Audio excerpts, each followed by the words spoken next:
Maybe about a month and a half ago, 2 months ago, the WHYL, they did a service event last year, and they approached me about trying to do something this year, so we came up with this.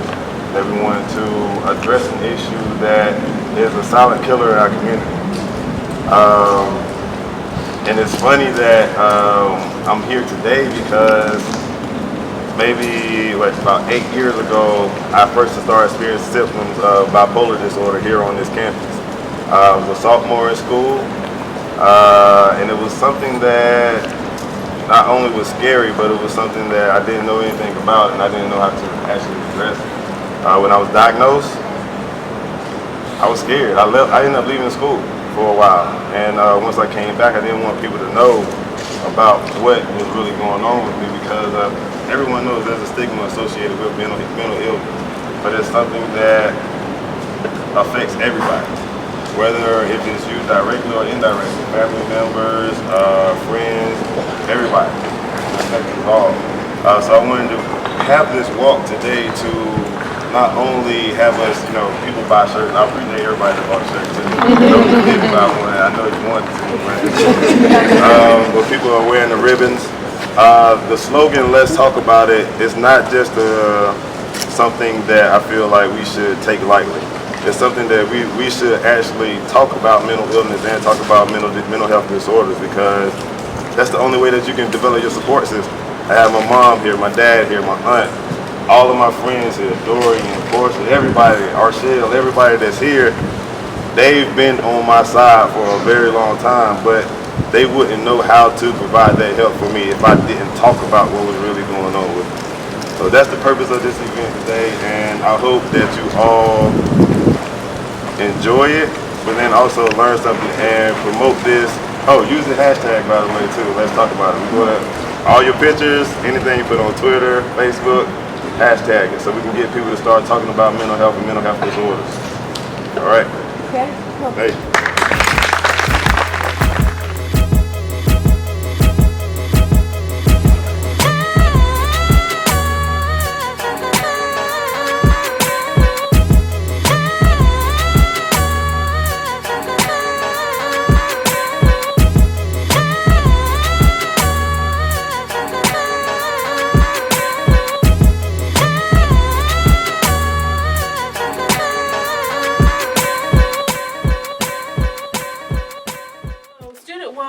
Provide resources and services for full-time undergraduate and graduate students.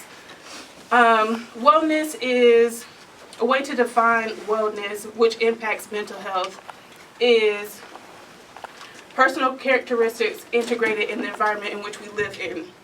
And so there are different aspects of wellness. There are 8: cultural, environmental, emotional, intellectual, and this office dedicates their services and resources toward this. And then outside there are resources and services. They're like information packets that y'all can go look at, but I just want to let y'all know this is the office. Okay, so this is CAPS, also known as Counseling and Psychological Services.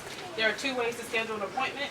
There are walk-in hours, Monday through Friday from 9 a.m. to 12 p.m. and 1 to 4 p.m.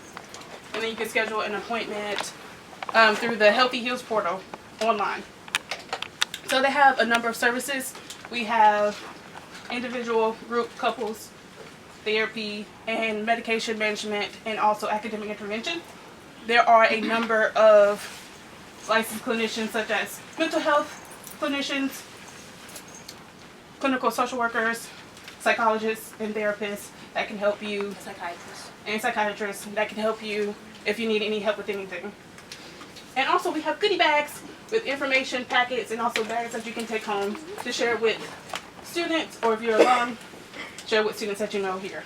Rashawn and I have been pretty much talking to people on campus, and everybody that he's spoken to, we're talking about upper administration, have thought that his story was so impactful, that it touched them so much, that they want him to come back to UNC and to spread the word. Because they know that it's not, that we keep it to ourselves, but it's a silent killer. And people, there are people in this room, I'm certain, that have family members, friends, loved ones, who are suffering from that. And so we don't want it to be I shoulda, woulda, coulda, when we could have done something. He has really made a difference. And I do want to say this in closing. There's a quote by Mahatma Gandhi that really epitomizes for Sean. And it states, the best way to find yourself is to lose yourself in service to others. And that is exactly what he's doing. He's giving back and he's serving. And that's why we know his trajectory is going to be just like this with the help of all of us. I think as alumni, and I can speak for definitely myself, Phil, Sean, CJ, and everybody that's worked hard to make this event possible. We've been really struggling to try to figure out the best way to give back to this community, the best way to make sure we make our impact. And I think we found it today. So I want to make sure that, like, this is the first year we do it, but I want to make sure that every year y'all help us grow this thing, make sure it's bigger every single year, because this is an amazing turnout. And I think next year is going to be even more, such a larger, even a crazier impact to the point while we're walking around with these shirts on and making this statement, that people are going to see us and be like, yo, what's going on? What is this about? You know what I mean? And I want everybody to understand that, like, this is what Tar Heels did to come back to this community, you know, to really give back to something that we helped build. So each year, as we build on this, I want to make sure that each year y'all come back and help us continue to make something bigger and make sure to make it bolder and bigger. Again, every year that we kind of take it to the next level, man. I want to thank Sean for giving us the opportunity to help out, man. As we talk about it, spread the word. Let's just keep doing this at a bigger level next year, man. Thank you everybody for coming.